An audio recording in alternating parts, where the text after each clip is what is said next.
Close your eyes and feel the gentle swaying beneath your feet. You are no longer bound to the earth. You have been lifted into the realm of clouds and dreams. You are standing in the passenger lounge of the LZ-129 Hindenburg, the largest aircraft ever to fly, a floating palace of luxury suspended 650 feet above the Atlantic Ocean. The date is May 6, 1937.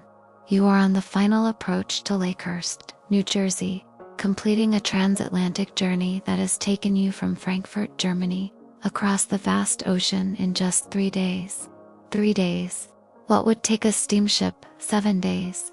This magnificent airship has conquered in less than half the time. You are traveling in the future. You are flying in a dream made real. The Hindenburg is not merely an aircraft. It is a statement of human ambition, a defiance of gravity itself. At 804 feet long, it is longer than 3 Boeing 747s placed end to end. It is nearly as long as the Titanic. But unlike that doomed ship, the Hindenburg floats on air, held aloft by 7 million cubic feet of hydrogen gas, the lightest element in the universe, captured and contained within a fabric skin as thin as a human fingerprint. You walk through the promenade deck, and the sensation is unlike anything you have ever experienced. The windows, huge slanted windows that run the entire length of the corridor, on an unobstructed view of the world below. There are no wings blocking your sight, no engine nacelles, no obstruction of any kind, just pure crystalline glass separating you from the sky. Below you, the Atlantic Ocean stretches to the horizon, a wrinkled sheet of silver blue fabric stitched with white foam. The ship is flying at 650 feet, low enough that you can see individual waves, the white trails of ships cutting through the water, the distant smudge of the American coastline growing larger with each passing minute. The sensation of movement is dreamlike. There is no turbulence, no shaking, no roar of engines. The Hindenburg moves with the wind, almost as if it is part of the sky itself. The 4 Daimler-Benz diesel engines hum with a soft, rhythmic purr-nothing like the violent thunder of an airplane engine. It is the sound of a giant breathing, a mechanical whale gliding through an ocean of air. You place your hand against the window frame. The aluminum is cool to the touch, polished to a mirror shine. The entire interior framework of the Hindenburg is made of duralumin, a lightweight alloy of aluminum that is stronger than steel but weighs a fraction as much. Every rivet, every joint, every structural member has been calculated to the gram. This is not just engineering, this is sculpture. This is art.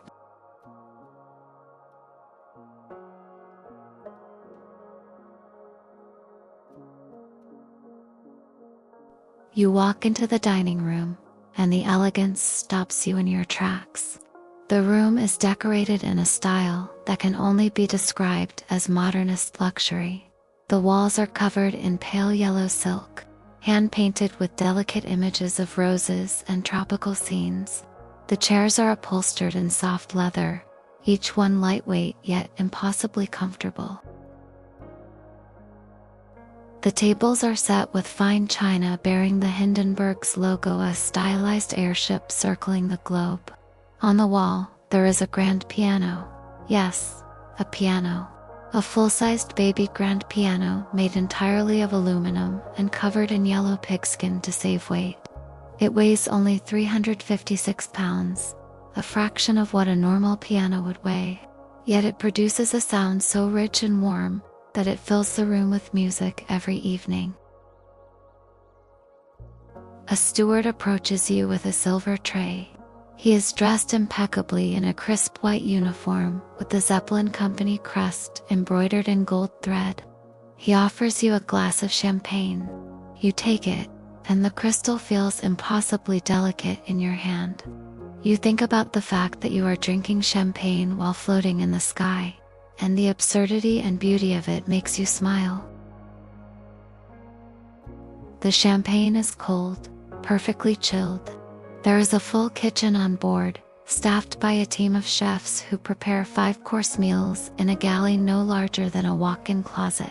They use electric stoves open, flames are strictly forbidden. Every light, every appliance, every piece of equipment has been designed to eliminate any possibility of a spark. The passengers smoke in a specially sealed smoking room with a double-door airlock and a single electric lighter chained to the wall. Even the crew's shoes have copper soles to prevent static electricity. You sip your champagne and look around at your fellow passengers. There are 72 people on this flight, 36 passengers and 36 crew members.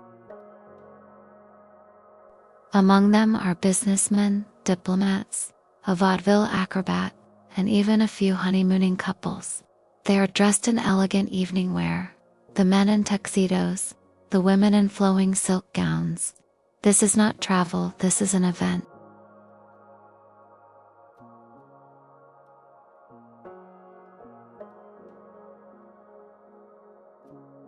You decide to retire to your cabin. You walk down the narrow corridor, passing the doors of the other passenger rooms. Each door has a small brass nameplate with the occupant's name engraved on it. Your room is B-Deck Cabin 7. You turn the handle and step inside. The cabin is small, barely larger than a train compartment, but it is designed with such precision that every inch of space is utilized perfectly. The walls are covered in pale blue fabric, stretched tight over lightweight frames. There is a fold-down sink made of polished aluminum, a small writing desk, and a narrow bed with crisp white linens and a thick down comforter. Above the bed, there is a reading light and a small ventilation fan. You flip the switch, and the fan begins to turn with a soft whir, pulling in fresh air from outside.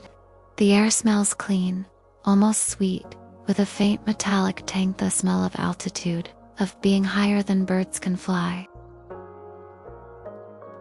You sit on the edge of the bed. The mattress is firm but comfortable, designed to minimize weight while providing support. You look out the window, yes. Even the cabins have windows. Large rectangular portholes that offer a view of the world slipping by beneath you. The sun is beginning to set. The sky is painted in shades of orange, pink, and deep violet. The clouds below you are lit from beneath, glowing like molten gold. You watch as the shadow of the Hindenburg, a massive, elongated cross, races across the cloud tops, surrounded by a halo of refracted light. It looks like a divine vision, a chariot of the gods. You check your watch. It is 6:15 p.m. The Hindenburg is scheduled to land at Lakehurst Naval Air Station at 6 p.m., but there have been delays due to weather. Thunderstorms over New Jersey have forced the ship to circle, waiting for clearance. Captain Max Prussian, a veteran airship commander with decades of experience, is in no hurry. Safety is always the priority.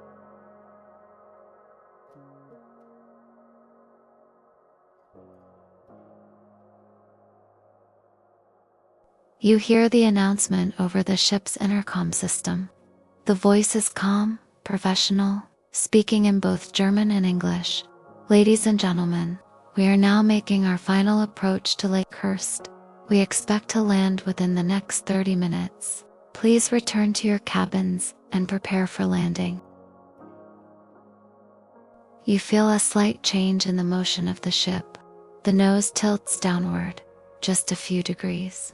The engines change pitch, slowing from cruising speed to landing speed.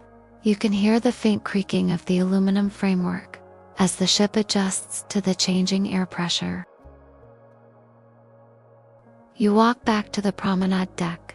Other passengers are gathering there, pressing against the windows, eager to catch their first glimpse of American soil.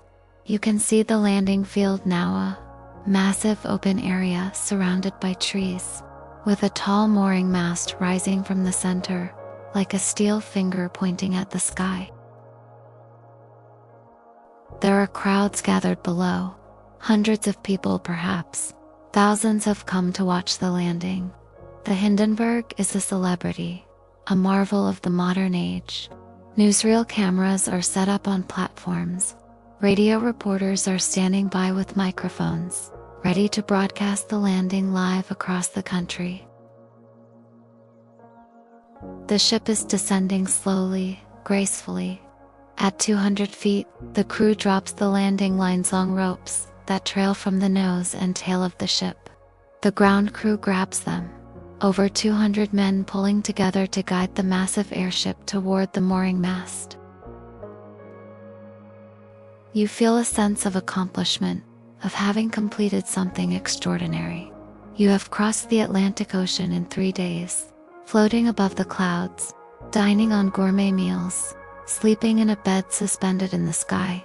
You have seen the future, and it is beautiful.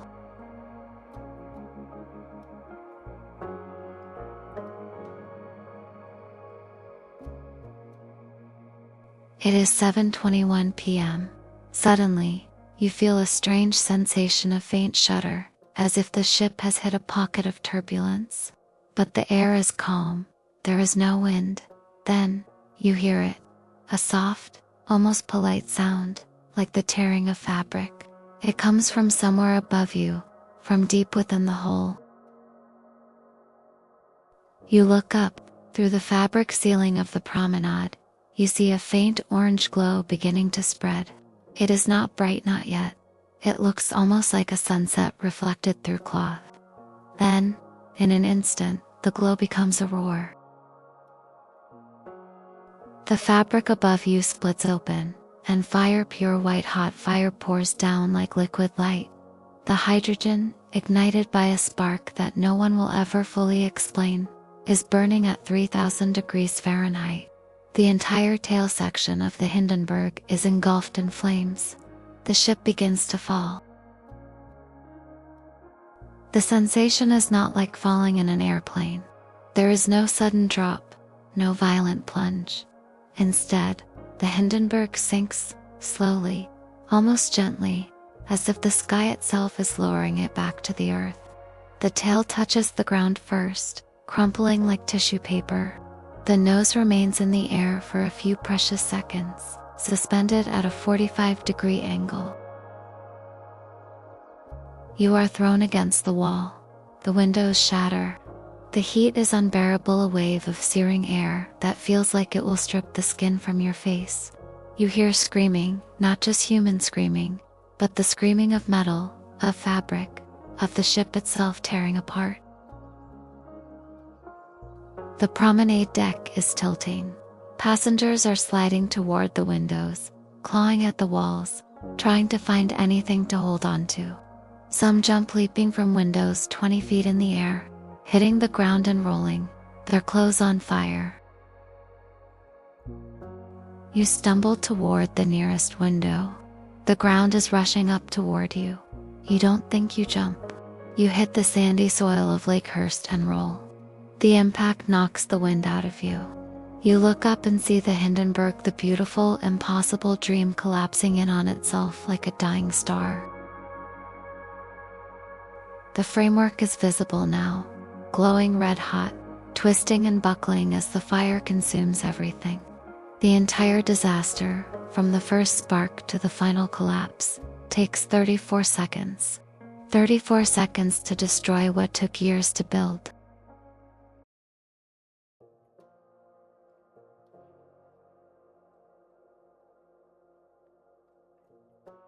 Of the 97 people on board, 62 survive, 35 die, 13 passengers, 22 crew members, and 1 ground crew member caught in the inferno. You survive. You are one of the lucky ones. But as you stand there, watching the smoke rise into the darkening sky, you realize that you have witnessed the end of an era. The age of the airship is over. No passenger will ever again float across the ocean in a hydrogen-filled giant. The dream of lighter-than-air travel has burned away in 34 seconds. But for a moment, for 3 perfect days you flew. You lived in the sky. You drank champagne above the clouds and watched the sunset from a palace made of fabric and dreams. Close your eyes. Feel the gentle sway of the Hindenburg beneath your feet. Hear the soft hum of the engines. Smell the clean metallic air of altitude. You are still there, in that moment before the fall. You are floating in the last golden age of aviation, suspended between earth and heaven, traveling through the sky in a ship made of light.